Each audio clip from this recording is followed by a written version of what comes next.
بسم اللہ الرحمن الرحیم۔ السلام علیکم ناظرین، آج اس ویڈیو میں ہم آیت الکرسی کی اہمیت و فضیلت کے بارے میں بات کریں گے۔ آیت الکرسی میں اللہ کی توحید، ذات و عظمت، صفات الہی بیان کی گئی ہیں کہ اس کے حکم کے بغیر کوئی کسی کام کی سفارش نہیں کر سکتا۔ یہ آیت کریمہ سورہ بقرہ کی ایک آیت ہے۔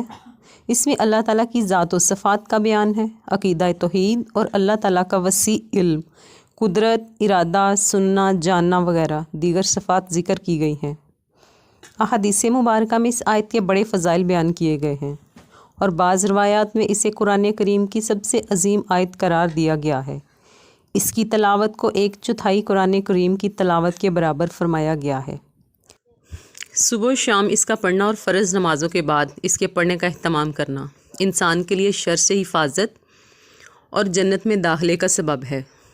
مسلمانوں کو اللہ تعالیٰ نے 2 سب سے بڑے تحفوں سے نوازا ہے۔ وہ ایسے تحفے ہیں جو کہ ہم سے پہلے کسی امت کو نہیں دیے گئے۔ ان تحفوں کے فیض سے ہم دین اور دنیا دونوں جگہ فائدہ اٹھا سکتے ہیں۔ ان میں سے ایک قرآن ہے اور دوسری سنت۔ قرآن اگر ہمیں ایک لائحہ عمل دیتا ہے تو سنت اس قرآن کو استعمال کرنے کی چابی ہے، جس کے ذریعے ہمیں قرآن اور اس کی آیات کی فضیلت سے آگاہی حاصل ہوتی ہے۔ قرآن کی سب سے بڑی سورت کی آیت نمبر 255 میں، جس کو آیت الکرسی کہا جاتا ہے، اس کی فضیلت احادیث سے ثابت ہے۔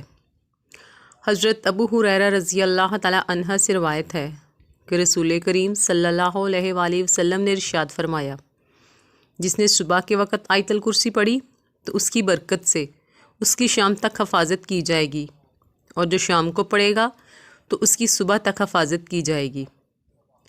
جو شخص ہر فرض نماز کے بعد آیت الکرسی پڑھا کرے تو اس کو جنت میں داخل ہونے کے لیے بجز موت کے کوئی مانع نہیں ہے۔ حضرت ابی بن کعب رضی اللہ تعالیٰ عنہ سے روایت ہے، رسول اللہ صلی اللہ علیہ وآلہ وسلم نے ارشاد فرمایا، اے ابو منظر، یہ حضرت ابی بن کعب رضی اللہ تعالیٰ عنہ کی کنیت ہے، قرآن کی کون سی آیت سب سے زیادہ عظمت والی ہے؟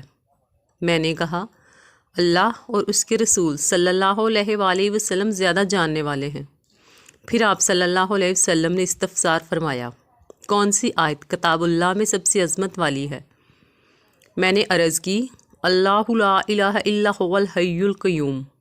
یہ سن کر آپ نے میرے سینے پر ہاتھ مارا اور فرمایا، اے ابو منظر، تجھے علم مبارک ہو۔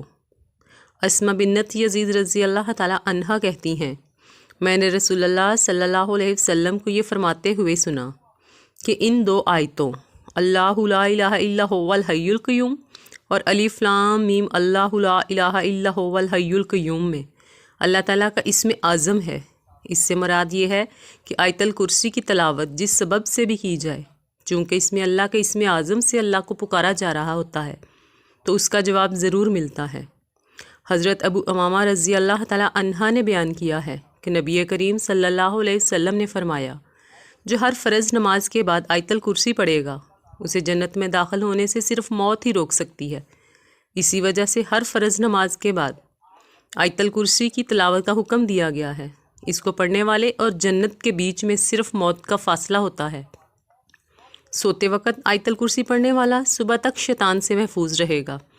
صحیح بخاری کی روایت سے یہ بات ثابت ہے کہ جو انسان سونے سے پہلے آیت الکرسی کی تلاوت کرے گا، صبح تک اس کی حفاظت کا ذمہ اللہ کے حکم سے فرشتے کریں گے۔ حضرت علی کا ارشاد ہے، حضور اکرم صلی اللہ علیہ وسلم نے ارشاد فرمایا کہ جس گھر میں آیت الکرسی پڑھی جاتی ہے، شیطان بھاگ جاتا ہے اور 3 دن تک اس گھر میں داخل نہیں ہوتا، اور 40 دن تک اس مکان پر سحر کا اثر نہیں ہوتا۔ حضرت خواجہ معین الدین چشتی اجمیری رحمۃ اللہ علیہ فرماتے ہیں کہ فتاویٰ زہریہ میں تحریر ہے کہ حضور اکرم صلی اللہ علیہ وسلم نے فرمایا، جو شخص آیت الکرسی پڑھ کر گھر سے نکلے تو اللہ تعالیٰ 70,000 ملائکہ کو حکم دیتا ہے کہ اس کے واپس آنے تک اس کی مغفرت کی دعا کرتے رہو، اور جو شخص آیت الکرسی پڑھ کر گھر میں داخل ہوگا، اس کے گھر سے اللہ تعالیٰ مفلسی کو دور فرما دے گا۔ اللہ تعالیٰ ہم سب کو قرآن کی ہر آیت کی فیوز و برکات سمیٹنے کی توفیق عطا فرمائے۔ آمین یا رب العالمین۔